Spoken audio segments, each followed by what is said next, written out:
बुर्ज खलीफा अब तक की सबसे ऊंची इमारत है। इसे सैमसंग CNT द्वारा इंजीनियर किया गया था, जो एक ऐसे समूह की निर्माण शाखा है जिसे विश्व स्तर पर उपभोक्ता इलेक्ट्रॉनिक्स के लिए बेहतर जाना जाता है। निर्माण के अलावा कंपनी बड़े अस्पताल नेटवर्क संचालित करती है, जीवन बीमा के विशाल पोर्टफोलियो का प्रबंधन करती है और पूरे आवासीय शहर और औद्योगिक शिपयार्ड बनाती है। यह चार्ट दक्षिण कोरिया के कुल सकल घरेलू उत्पाद को दर्शाता है। अकेली सैमसंग कंपनी का पूरे राष्ट्रीय अर्थव्यवस्था में 20% योगदान है। 20% का यह हिस्सा लगभग 325 अरब डॉलर के बाजार पूंजीकरण के बराबर है।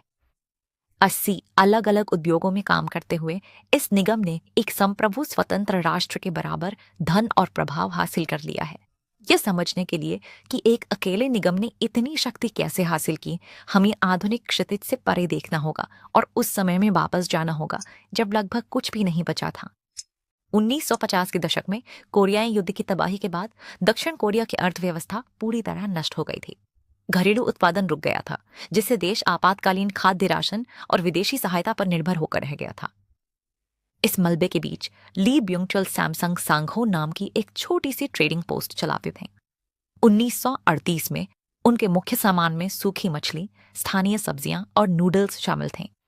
एक बर्बाद शहर में नूडल स्टॉल से बुर्ज खलीफा की इंजीनियरिंग तक का सफर तय करने के लिए राष्ट्रीय अर्थव्यवस्था के जानबूझकर किए गए सरकारी पुनर्गठन की आवश्यकता थी। दक्षिण कोरियाई सरकार समझ गई थी कि अंतर्राष्ट्रीय सहायता अंततः खत्म हो जाएगी। उन्हें अपने सामान का निर्माण खुद करना था और उन्हें यह काम जल्दी करना था। संयुक्त राष्ट्र और अमेरिकी वित्तीय सहायता को आम जनता में बांटने के बजाय सरकार ने उन लाखों रुपयों को सीधे कुछ चुनिंदा पारिवारिक व्यापार समूहों में लगा दिया। सरकार ने इन समूहों को कम ब्याज पर ऋण भारी कर छूट दी और बाहरी प्रतिस्पर्धा पर रोक लगा दी। इस प्रणाली ने सैमसंग जैसी अग्रणी कंपनियों के साथ चेबोल नामक सरकारी समर्थित विशिष्ट समूह बनाए। यह कंपनी मुक्त बाजार प्रतिस्पर्धा का परिणाम नहीं थी, बल्कि एक हताश सरकार द्वारा सक्रिय रूप से पोषित और संरक्षित एकाधिकार थी। राज्य द्वारा गारंटीकृत पूंजी के साथ सैमसंग ने विस्तार करना शुरू किया। देश की आयातित भोजन पर निर्भरता कम करने के लिए उन्होंने देश की पहली बड़ी चीनी रिफाइनरियां बनाई। चीनी के बाद उन्होंने परिवहन के क्षेत्र में विस्तार किया और घरेलू कपड़ा उत्पादन पर हावी होने के लिए बड़े विनिर्माण केंद्र स्थापित किए। 1968 में उन्होंने इलेक्ट्रॉनिक्स बाजार में कदम रखा। 18 महीनों के भीतर वे घरेलू बाजार के लिए 12 इंच के ब्लैक एंड व्हाइट टेलीविजन का बड़े पैमाने पर उत्पादन कर रहे थे। उनका फायदा यह था कि वे सरकारी पूंजी का उपयोग करके पुराने उद्योगों को तेजी से खोल सकते थे और किसी भी ऐसे नए क्षेत्र में जा सकते थे जहां सबसे अधिक मुनाफा हो।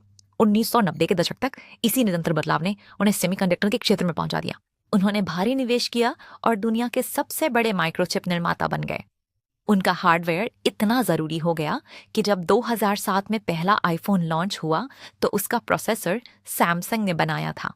उनके शुरुआती मोबाइल फोन के प्रयास काफी असफल रहे।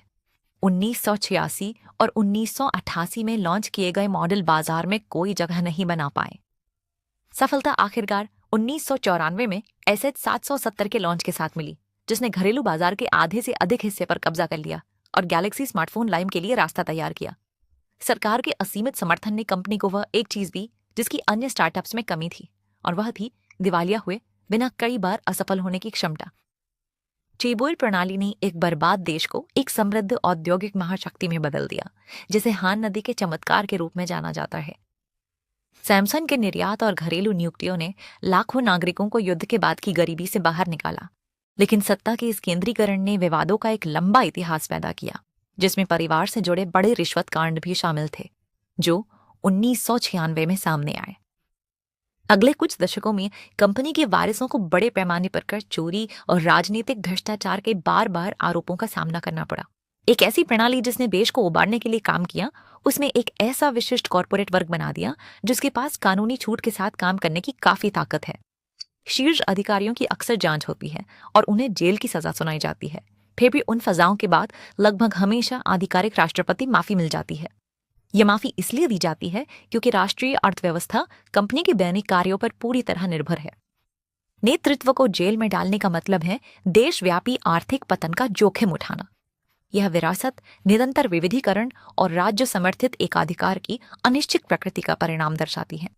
सैमसंग आक्रामक विविधीकरण और राज्य गारंटीकृत पूंजी के माध्यम से जीवित रहा। सरकारी सुरक्षा कवच के बिना एक व्यक्ति के लिए अपनी पूंजी का प्रबंधन करना और जोखिम को कम करना ही अस्थिर अर्थव्यवस्था से बचने का एकमात्र तरीका है। यदि आप यह कौशल सीखना चाहते हैं तो विस्तृत मनी मैनेजमेंट कोर्स का लिंक विवरण में दिया गया है। सत्ता का अंतिम रूप केवल बाजार पर हावी होना नहीं है, यह इतना आवश्यक बन जाना है कि कोई राष्ट्र आपको विफल होने देने का जोखिम नहीं उठा सकता।